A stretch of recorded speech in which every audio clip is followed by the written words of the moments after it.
Hello, YouTube. This is Doris, and I am doing my SmackDown recap. It was a mediocre show, I thought. We did see the return of Kane. He was talking about the Royal Rumble being his favorite time of year, and during this promo, they had the Funhouse go on the Titantron. Bray Wyatt was on there.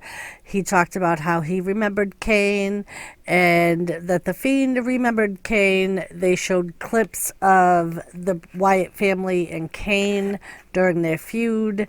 Then the lights go out and we see Kane on the outside of the ring. When the lights come back, when the red light comes on, we see the Fiend coming up from under the ring.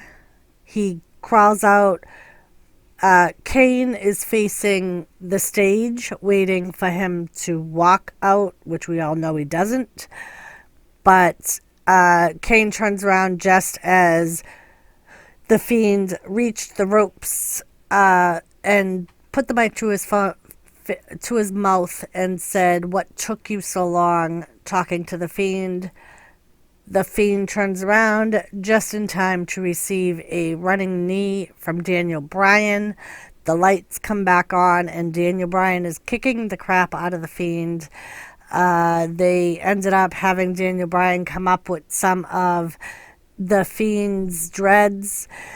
What did puzzle me, and I'm wondering if anybody else caught it, also in Daniel Bryan's hands were a pair of glasses.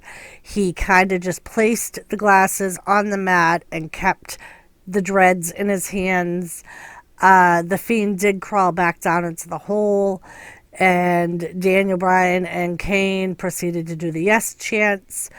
Backstage, Daniel Bryan said that he's tired of the Fiend running away whenever Daniel Bryan gets the advantage. So at the Royal Rumble, he's challenging the Fiend for their match to be a strap match, which is both opponents tied to each other with a leather strap, which they can use as a weapon.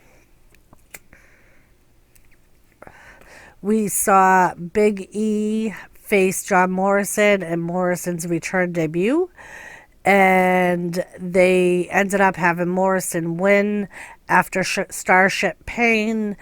There was some interference by both The Miz and Kofi Kingston, which helped distract Big E.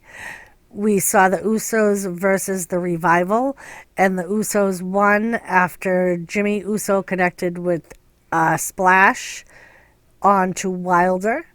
We saw Bayley versus Lacey Evans. It was originally supposed to be Sasha Banks, but Lacey Evans attacked them behind. We didn't see the whole thing. We saw the end of the fight, and Sasha got hurt.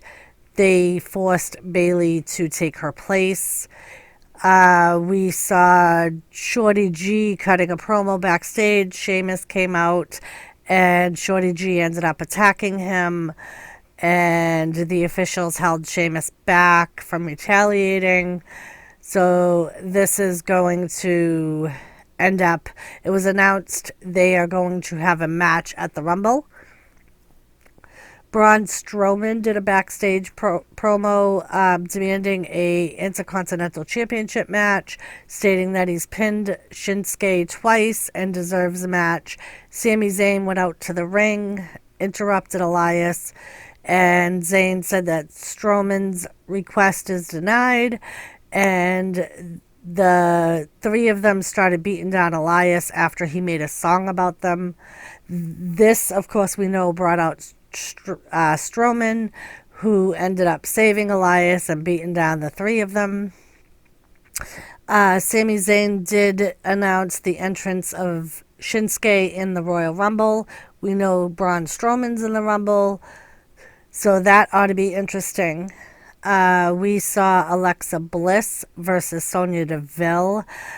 Deville asked Mandy Rose to persuade Otis to go to ringside for the match, hoping that it would help her win the match like it did with Mandy last week.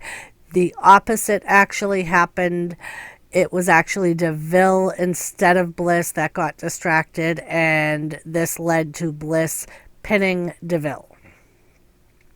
We saw Roman Reigns and Robert Roode in a table match, which wasn't very interesting. It might as well have been a six-man tag because, once again, both the Usos and Ziggler and King Corbin got involved, and this led to Reigns putting Bobby Roode through a table. The winner was picking the stipulation for Corbin and Reigns' match at the Royal Rumble, and Reigns announced that it would be a Falls Count Anywhere match, and Corbin was not very happy about that. This is just pretty much a grudge match, so there's nothing on the line. Other than that, it was kind of like a B-rated show. Nothing that great happened. We saw Kane return. That was about it. Really, no, I don't even know which match would be my favorite. The Morrison match was okay, but it just kind of, they made Big E look weak in a way.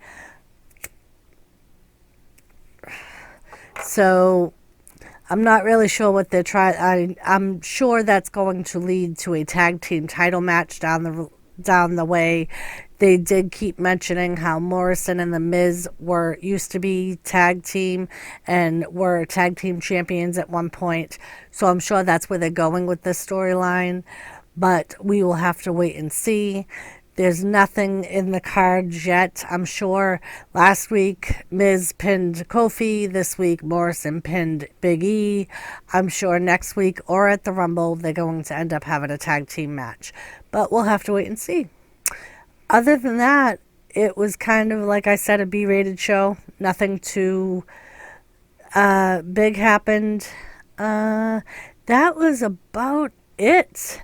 Let me know what you thought. What was your best match? What was your best moment? What you hated about it? Do you have my same opinion that it was kind of just a mediocre show? Let me know. All right. I appreciate you guys watching. Hit the like button if you haven't done that yet. Subscribe if you haven't done yet.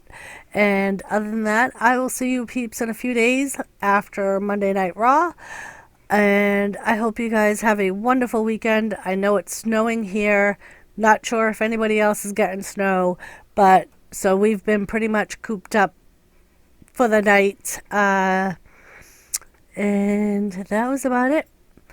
I'm not sure if anybody watches ECW, but we were just talking about DDP the other night. DDP is now, this is the second time on ECW. It's kind of weird seeing him because he looks his age. But I just thought that was kind of peculiar that we just talked about him and he wrestled on this week's ECW. All right, peeps. I hope you all have a marvelous weekend and stay safe. Thanks for watching. Bye, YouTube.